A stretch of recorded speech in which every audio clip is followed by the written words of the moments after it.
Si vous pensez que le Luxembourg c'est juste ça ou ça, alors cette vidéo risque bien de vous étonner. Ça fait maintenant 10 ans que je me promène sur les sentiers au Luxembourg et ce que j'ai déjà eu l'occasion d'y découvrir me donne vraiment envie de vous présenter 5 régions avec des paysages absolument magnifiques et variés pour y faire de la randonnée. Alors on va tout de suite faire un tour d'horizon, on va partir dans les Ardennes, la région des reliefs et des traditions. On va partir dans le Goetland et dans la capitale, Luxembourg-Ville, qui est un vrai joyau pour la randonnée. On va aussi aller en Moselle, la région du vin, du tourisme et des croisières, mais pas seulement. On ira visiter les surprenantes terres rouges avec ces paysages où on a parfois l'impression d'être sur une autre planète. Et enfin, on partira dans le célèbre Mullertal et ses impressionnantes formations rocheuses. Alors restez bien avec moi parce que vous soyez amateur de promenades sportives ou de balades tranquilles, vous allez voir qu'il y en a pour tous les goûts. Et d'ailleurs ce qui serait vraiment chouette, c'est après la vidéo, dans les commentaires, vous m'indiquez quelle région vous préférez ou alors, si vous ne les connaissez pas encore, quelle est la région qui vous inspire le plus et qui vous donne le plus envie d'y aller. Allez, on y va tout de suite. Dans le nord du pays, vous avez rendez-vous avec des sentiers escarpés taillés dans le schiste. Amateurs de randonnée sportive et de dénivelé, vous apprécierez et vos efforts seront récompensés par de superbes vues sur les reliefs du massif ardennais et sur la vallée de la Sûre. Mais vous pouvez aussi suivre des circuits moins exigeants et visiter des petits villages nichés au creux des vallées dont l'accès se fait par des petites routes sinueuses. J'ai beaucoup aimé le charme de Velscheid ou de Kautenbach qui m'ont fait un peu penser à des petits villages de montagne. Ces photos proviennent de mon blog slowrando.com. Regardez sous la vidéo, je vais vous laisser tous les liens vers les articles dont je parle ici. Alors dans les villages des Ardennes, vous pourrez parfois assister à des traditions. Moi par exemple, je garde un excellent souvenir de la Traulicht célébrée à Münchhausen au moment d'Halloween. C'est de la tradition de Traulicht. J'en avais fait une rando vidéo dont vous voyez ici un extrait et dont le lien apparaît en haut de votre écran. Vous trouverez également d'autres événements phares comme par exemple le prestigieux festival de Vils qui se déroule en été dans l'amphithéâtre du château ou le festival d'art en plein air à Lellingen qui a lieu chaque année le 23 juin, jour de la fête nationale du pays. Bon, et si vous planifiez de profiter d'un événement en même temps que votre randonnée, surtout ne faites pas comme moi, vérifiez bien les horaires avant de partir, sinon vous risqueriez de vivre la même chose que ce que j'ai vécu lors de mon passage à Achiville. Eh oh, y a quelqu'un ? Les Ardennes luxembourgeoises, que vous trouverez parfois sous le nom d'Eislek ou d'Ösling, raviront également les passionnés de châteaux, Vianden, Brandebourg, Bourscheid et j'en passe. Du côté des petites villes touristiques, Esch-sur-Sûre et Clairvaux valent assurément la visite. Pour le patrimoine bien entendu, mais aussi pour une petite pause plus qu'agréable en terrasse. Mais si vous êtes en recherche de tranquillité et de vastes espaces à l'écart des grands axes, vous serez émerveillé par les parcs naturels de la région. Approchez-vous de la frontière allemande et immergez-vous dans le parc naturel de Lourdes pour y arpenter des sentiers thématiques à la découverte de l'eau, des plantes et de la forêt. Et si vous vous rendez de l'autre côté, vers la frontière belge, vous avez rendez-vous avec l'histoire sur les traces de la bataille des Ardennes où subsistent encore quelques vestiges comme ici à Bouled. Et si vous partez en randonnée à Trois-Vierges, vous croiserez sur votre route ce bâtiment au lourd passé, le couvent de Cinq-Fontaines. Le Goetland, c'est la capitale et ses environs. Autour de Luxembourg-Ville, vous découvrirez des paysages champêtres en vous promenant dans une campagne vallonnée qui respire la douceur de vivre. Oh oui, c'est vraiment ça, je me souviens encore très bien de ce petit coin de paradis à Beckrich. Étangs et moulins jalonneront votre chemin, sans oublier les châteaux bien sûr, puisque dans la bien nommée vallée des 7 châteaux, qui est en fait la vallée de l'Aïch, vous pourrez admirer pas moins de 7 châteaux sur une distance de 24 km. Celui de Querich par exemple est le théâtre d'une fête médiévale qui a lieu chaque année en septembre. Et puisqu'on parle de fête médiévale, je vous recommande particulièrement celle qui se déroule en juin à Useldange. On n'est plus dans la vallée de l'Aïch, mais on est toujours dans un château. Et si vous aimez retourner sur les traces de notre passé, le Goetland est aussi la région où vous pourrez admirer des vestiges romains. Il y a entre autres les restes d'un temple construit au 1er siècle à Steinzel et dont vous pouvez voir quelques photos dans la rando diapo commentée à Bridel. Ou bien, si vous êtes curieux, vous pourrez apprendre ce qu'est le Kanat du Rajpetzer en arpentant le sentier des Romains à Elmsange. Mais pour ça, vous devrez quand même grimper un petit peu. Et oui, sous ces airs de campagne doucement vallonnés, le Goetland réserve parfois quelques dénivelés un tout petit peu plus corsés. Alors si vous préférez une balade tranquille et facile, vous trouverez votre bonheur du côté de de Mamers ou de Clémency par exemple, en forêt ou sur des pistes cyclables bien plates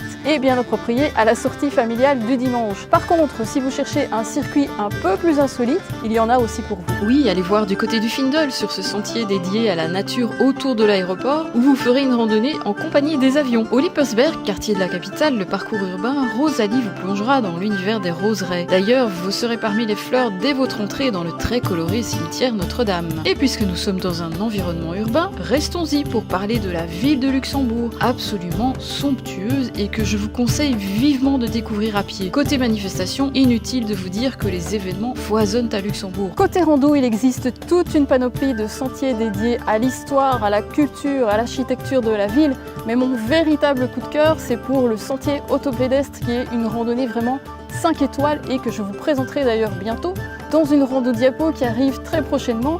Alors si vous n'êtes pas encore abonné, c'est le moment, faites-le maintenant, appuyez sur le bouton rouge pour vous abonner et cliquez sur la cloche pour ne pas louper la sortie de cette randonnée parce que je vous assure que ça serait vraiment dommage, c'est une randonnée vraiment superbe. La Moselle, c'est la région viticole par excellence, située dans l'est du pays. De nombreux sentiers sillonnent les vignobles qui changent de visage à chaque saison. Mais quelle que soit la saison, il fait toujours un peu plus chaud en Moselle. C'est pour cette raison que vous pourrez y croiser une faune et une flore méditerranéenne, à commencer par le traditionnel lézard qui se faufile entre les pierres sèches. Alors attention, qui dit randonnée dans les vignes dit aussi belle grimpette. Et je vous assure que parfois, la pente est raide, comme j'ai pu le tester récemment à Anne. La pente raide, ça annonce la couleur. Hein. Ouh là là là là là. Ceci dit, quand vous arrivez là-haut, vous avez droit à des panoramas à couper le souffle sur la Moselle. La rivière qui a donné son nom à la région fait office de frontière naturelle avec l'Allemagne. Et quand vos mollets seront fatigués, vous pourrez toujours vous offrir une croisière en démarrant par exemple de Rémisch, petite ville touristique qui, en été, prend des allures de station balnéaire. Le long de la Moselle, vous pourrez aussi vous promener dans des villages de vignerons. Les ruelles d'Hennen ont un charme certain. Inutile de vous dire que de multiples événements liés à la tradition viticole se déroulent dans le coin. Et moi, je vous recommande particulièrement la fête du vin à Grevenmacher en septembre. Que vous pourrez prolonger si vous le souhaitez par une visite du musée du vin ou par une dégustation dans les caves des négociants. Mais la Moselle, ce n'est pas seulement le vin. Si vous aimez observer la nature, des réserves naturelles pourront faire votre joie. Je pense notamment aux étangs de Hafreimusch, qui est une réserve où vous pourrez admirer des dizaines d'espèces d'oiseaux. En tout cas, si vous vous y prenez mieux que moi. Et c'est parti pour aller filmer les oiseaux. Et un flop de plus. Et puis je dois absolument vous orienter vers une autre partie de la Moselle dont on parle un peu moins, c'est la vallée de la Cire.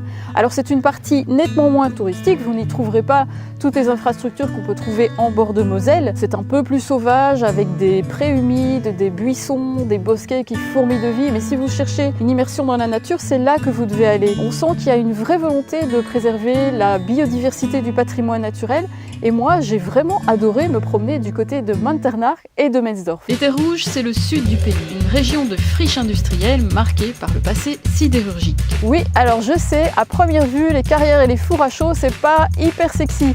Mais pourtant, je vous assure que j'ai déjà eu l'occasion de faire des randonnées vraiment surprenantes en Terre Rouge. Déjà, vous devez aller au moins une fois vous promener sur les sites des anciennes mines à ciel ouvert. L'environnement y est très dépaysant, on n'a quand même pas l'habitude de voir ça tous les jours. Le circuit de Saturne à Chifflange m'a particulièrement marqué. Il s'agit d'une promenade thématique sur le système solaire et par moments, j'avais vraiment l'impression d'être sur une autre planète dans ces paysages lunaires, voire même martiens. Toujours à Chifflange, il y a aussi cette promenade étonnante, Ambril, où vous évoluerez dans une réserve naturelle, mais au milieu d'un environnement industriel. Et les réserves naturelles, ce n'est pas ce qui manque en Terre Rouge. Ça aussi, c'est surprenant. Vous démarrez un circuit dans l'une des villes phares de la région, Esch-sur-Alzette, Dudelange ou Pétange. En général, vous montez dans les bois et puis tout à coup, hop, vous vous retrouvez dans un autre monde avec des panneaux didactiques sur la géologie, sur l'évolution de l'environnement naturel et très souvent avec une vue sur Belleval, l'ancienne friche industrielle devenue aujourd'hui un quartier urbain avec ses appartements, ses entreprises, une université, des restos, une salle de concert, un cinéma, etc.,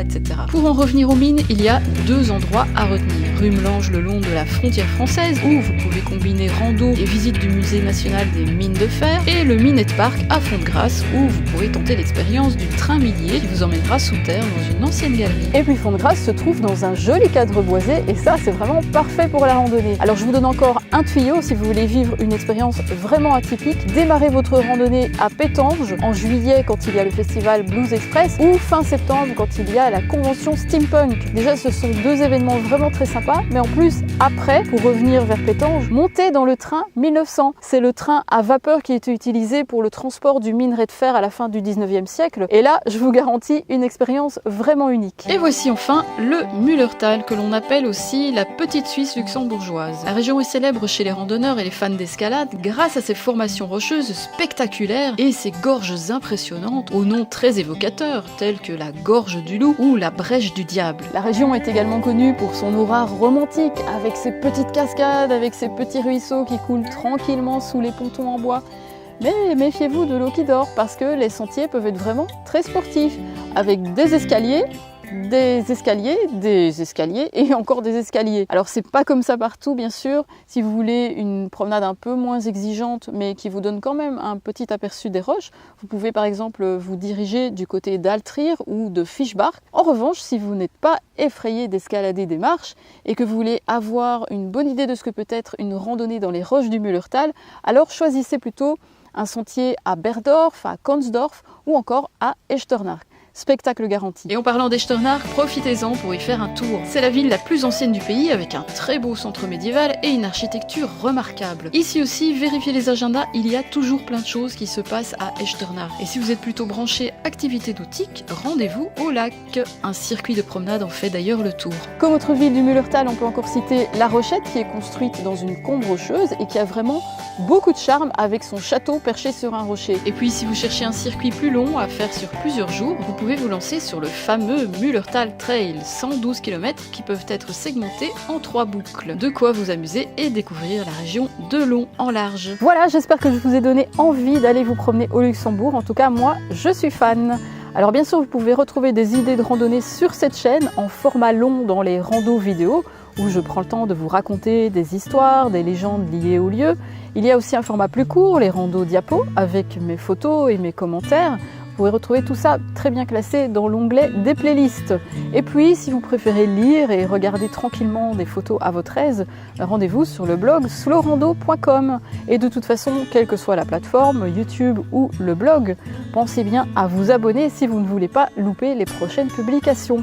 Et puis aussi, dans les deux cas, sur les deux plateformes, vous pouvez écrire des commentaires. Par exemple, me dire si vous avez déjà fait la randonnée ou si ça vous a donné envie de la découvrir. Ou tout simplement pour me faire un petit coucou. Ça fait toujours plaisir de savoir qu'on parle pas tout seul. Je me ferai un plaisir de vous lire. Merci d'avoir regardé cette vidéo jusqu'au bout et je vous retrouve très bientôt pour une prochaine Slow Rando.